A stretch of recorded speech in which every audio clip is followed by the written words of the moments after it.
Global Talk. Welcome.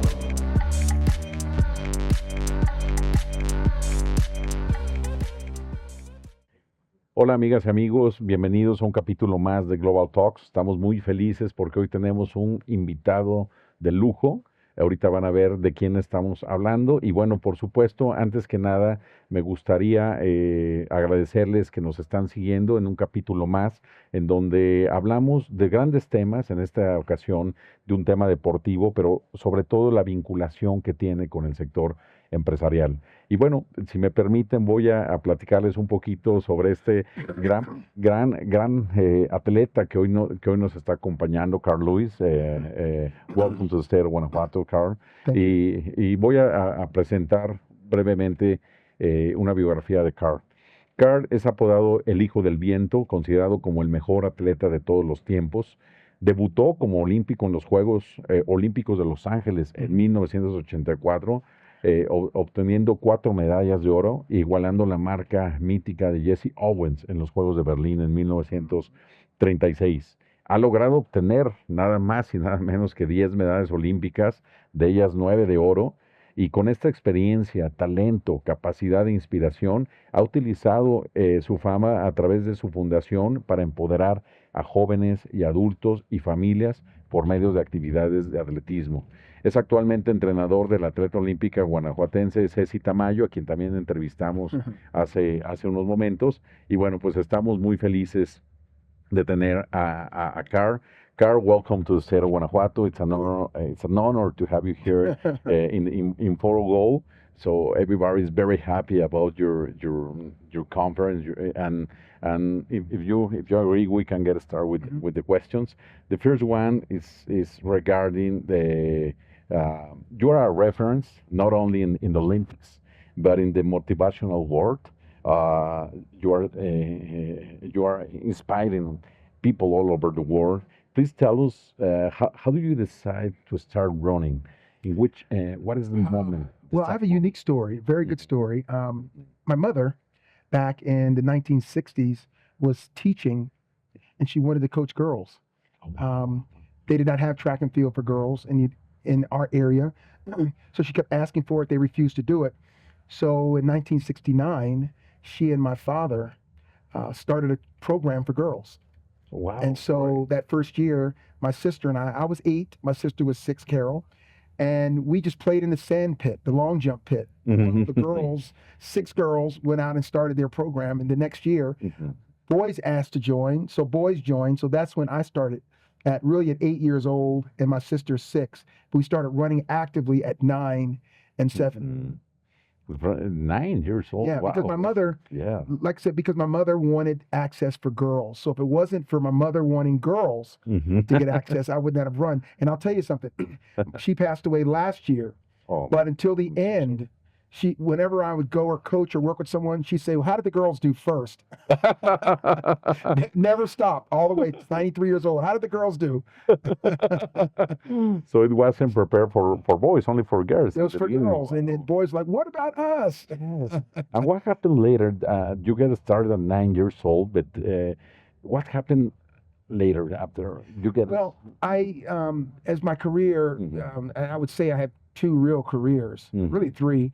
Number one, in the beginning, I was just another kid on the team, Mhm. and ultimately the club had more than 200 kids. Mhm. So I was just another one of them. I was an average kid for the program. Okay. Wasn't anything special, but I was good. I worked hard. I was very small for a long time. And then when I got to high school, I started to show a little promise, but I was still short for my age. Mhm. And then when turned 16 is when I started to grow. And so Okay. that was the second part. Then I was kind of an average youth kid, Yeah. and then a good high school. Ah. And then when I finished high school, I was one of the best in the country and the world. Mhm. And then I went to college, and college for me was the entire career because the first time I was ranked in the world, I Mhm. was only 17. 17, Yeah, yes. so I was ranked in the world from 17 to Wow, you 36. was Yeah, very young. very So young. the very first 10 years was a little bit tough because you weren't as tall Right, as, right. as Yeah. Well, I had your wonderful teammates. family, wonderful parents Hmm. that didn't encourage winning. They encouraged personal excellence, which I thank them for now because I understand it more as I got older. They said, just work on you, be your best yourself, be your best you. It doesn't matter if you win or not. Of course, it did to me, but at least hearing the support Yeah. at that time was important. Yes. And what happened in your mind during those first 10 years while you were Yeah. an average runner? How do you endurance? How do you keep in mind that in the coming future you probably will make a switch Yeah. in Well, your I never competition thought that. level? I never Mhm. thought that I was You going to never be. talk about No, it. I never thought I was going to be great at that age. And no, I never. I just wanted to be because I wasn't there, and I didn't have. I was short, and Hmm. my brothers were tall, my sister was tall, my parents were tall. So I thought that it was just going to be this little runt kid to go through life. Hmm. I loved athletics. I loved sports. I loved activity. But I just didn't think. I never thought of like the Olympic. I looked at it like most kids do. Wow, that's amazing. I'd love to go one day. Never thinking it would happen. Have you ever imagined to become an athlete, an Olympic athlete, as you are? No, I No. I I wasn't until I was. Mhm. If that makes sense. Yeah. It happened so fast. When I was 15, no thought of an Olympic athlete. I was a New Jersey athlete. I did okay because I was from there. And then 1 year later, I said, "Hey, I can be the best in high school Mhm. in all of America." So that's a big, big step. And Yes. then, so the next year, my goal was to be the best in all of high school. Mhm. And then by the time that year ended, I wanted to make the Olympic team. So it was all really in about 18 months that it went from a Oh, good high really? school kid Wow. to I want to make the Olympic team. That's awesome. That's Yeah, so but I sad. grew a lot in that period. Oh, Yeah. wow. Yeah, yeah, and you have the preparation and And I'd already all these years of all these training and years of practice, even training. though I wasn't very good, I Yeah. still learned a lot from it. And Mhm. then I just sprouted up really skinny, really skinny when I graduated. But I think the height and the training when I wasn't good was what really helped me. Hmm. And the proof were what was always the same. I mean, in the 100 meters, or No, did you I was a decide? long No. jumper. Ah, I you're a was long not. jumper. I No, no, was a no, long. not in the. I Uh-huh. growing up, I hurdled. Mm-hmm. My long jump was my favorite event. Hurdles Yeah. were second. Mm-hmm. And then the sprints, I did it because everyone sprinted. I wanted to be on the relay, Mm-hmm. that kind of stuff growing up. But I never thought that I would be a sprinter. It was her. So what happened is when high school, when I started to become a good jumper, Mm-hmm. the hurdles were getting in the way of the jumps. Mm-hmm. So I stopped hurdling. So I went to my coach one year. I said, I don't want to hurdle anymore. Well, I was that year I was going to be our best hurdler. Mm-hmm. And so he says, well, you're our best hurdler and you're our best sprinter and you're our best jumper. Yeah. So I said, well, if I run a certain time, back then it was yards. If I run 10, I'm sorry, if I run 9.3 and 100, no, 9.5, I'm sorry. If I run 9.5 and 100 yards, can I stop hurdling? At the time, my best was 10 flat or 9.9. He said, absolutely, because that's the best in the state. So I ran 9.3 that summer. And we never had a discussion about hurdles. The hurdles were done. And then I expected to run sprints in high school, but not college. I did not have a desire to be a collegiate sprinter. So Okay. it just happened. It just happened. Yeah. Oh, so in what moment people start to call you the son of the wind? Well, you know what? That's interesting. And I know Uh, exactly when that came. That came in 1992. okay. So In I did, Barcelona. yeah, I Uh-huh. did a commercial for El Mhm. Corte Inglés. Ah, And okay. during that time, I don't know whether it was an interview or maybe part of the campaign, but the son of the wind that came up then in Spain, and it just took off. It's everywhere now. All Italy, Spain, Mexico, all All these over the countries, world. all over the Yeah. world they use Uh-huh. that now. It's beautiful. I mean, Oh, it's to beautiful. think of to think of something like that, to think it's almost spiritual. So it's a huge honor that people call me that. Yeah, and it was born in Spain, in Barcelona. And Yeah, then, Barcelona. Yeah, wow, it's 92. a great history. What's your most memorable moment in your career? I have two. The first Olympic gold medal was so special. I mean, you don't win any till you win one. And so I remember that like it happened 5 minutes ago. I finished, crossed the line. I was so excited. And I said, Mhm. oh my God, I'm trying for four. And I got the first one. And then I remember going around the back stretch and I looked in the stands and I saw my parents and they were standing up there holding each other Mhm. and just saw the pride, Yeah. and I felt so good because I made my parents happy, Yeah. and I just kept going on that lap, and then that was the probably the most special moment. And then Atlanta, to Mhm. win in Atlanta and the whole stadium stops. The next event stopped. Um, you're in the long jump pit, and generally you finish, you win the race or whatever, and then you go off and they kind of clap over here, and then you go and you do a lap. But here they were watching the last jump because I didn't take my last jump, Everybody so I was was in. in first place, and there was one jumper left that could catch me. And so it was like, I'm saying, just get this out of the way. The Wow. stands are like, oh my God, don't pass them. So you could tell the whole stadium, didn't matter what was going on the track or The anywhere whole else, the the whole stadium stadium was. stopped and they were quiet for this last jump of his. He went down and then it was a foul. So I still had one jump left. But Mhm. before that jump, everyone stood up and cheered. They were like, wait, and I got involved in it. So I'm running. And then all Mhm. of a sudden, the official said, you have one more jump. I said, no, I'm not. I'm done. Yeah, I mean, they Everybody. didn't even wait for me to get on the runway. They were like, they just got up and took over. And for the next 10 minutes at least, Mhm. I took a lap and went around, and the whole stadium, it was incredible. It was Yeah, incredible. the For the energy. The entire stadium to stop. I think there was a hurdle race coming. They stopped the hurdle race. They oh paused really? it. Yeah, the whole stadium was just, Everywhere was under yeah, expectation. it was incredible. Incredible. It's amazing. And what do you do? Actually, I know you are training to Cecilia Tamayo. Yes. You are.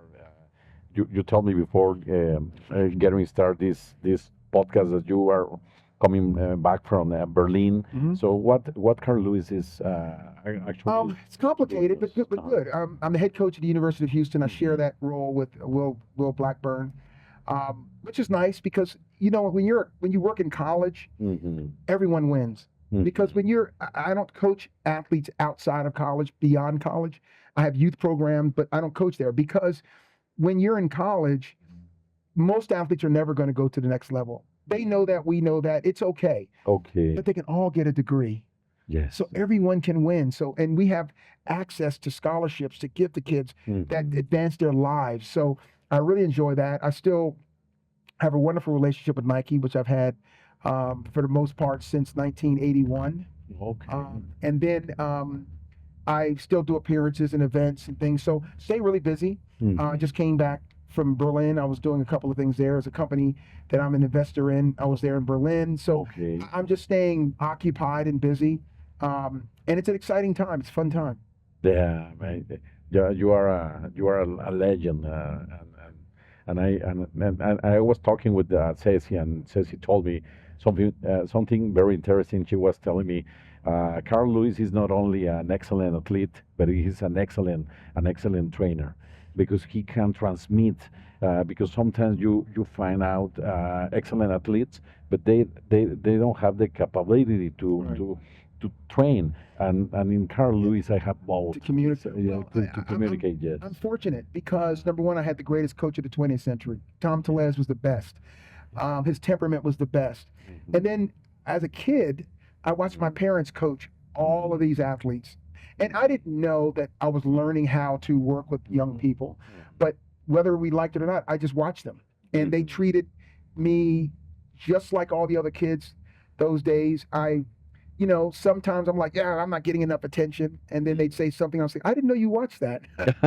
But Yeah. I had great role models. My Mhm. parents were incredible. My coach was incredible, and so that helped me in this space because I'm now older and I'm coaching, and one day my brother was like, "Dang, you just come just like Dad." Mhm. And I just stopped and thought, "Wow, what a great thing to say," because I admired him and loved him so much. Yeah. Which was your biggest challenges in your career that you may remember? Well, the biggest challenge Mhm. was not even athletic. Okay. It was the fight for professionalism Mm, dealing with changing the fight against drug use, mm, um, making our sport more public and more financially viable for everyone. mhm, Those are the things that were really the challenges of just changing the game.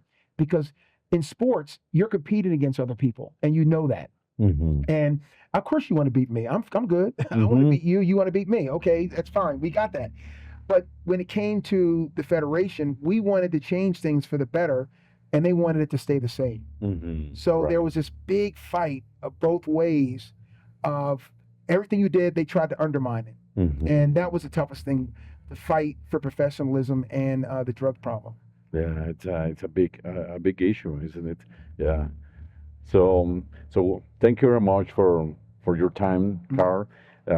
So we are very happy, and we are everybody's under expectation for your conference. So we will be ready to watch it, and I hope we hope to continue in the Well, in well, thank you. Thank you so much. First of all, for having me. yeah. I love Mexico. I've been here many times. I've worked with Uh-huh. television. Hmm.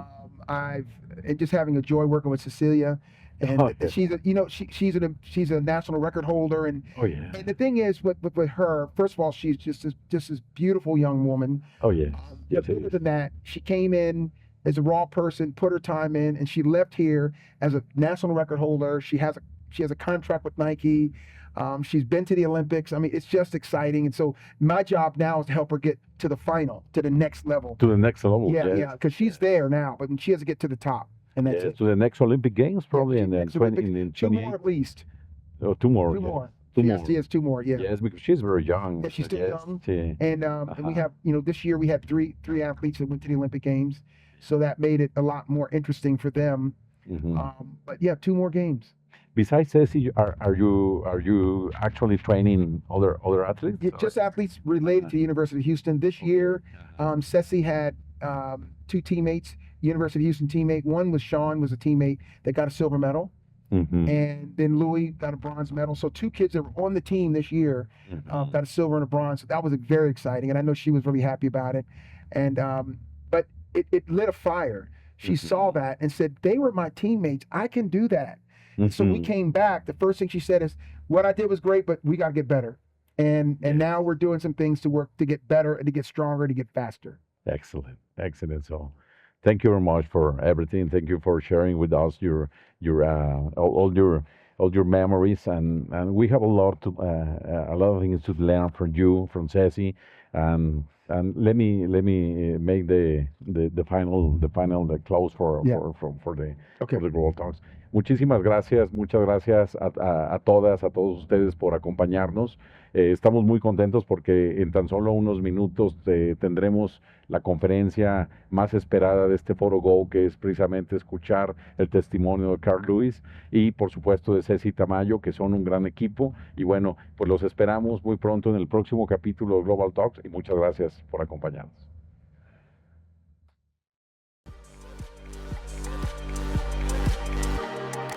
Gracias por escuchar Global Talk, un podcast de COFOSE, Coordinadora de Fomento al Comercio Exterior del Estado de Guanajuato. Hasta la próxima.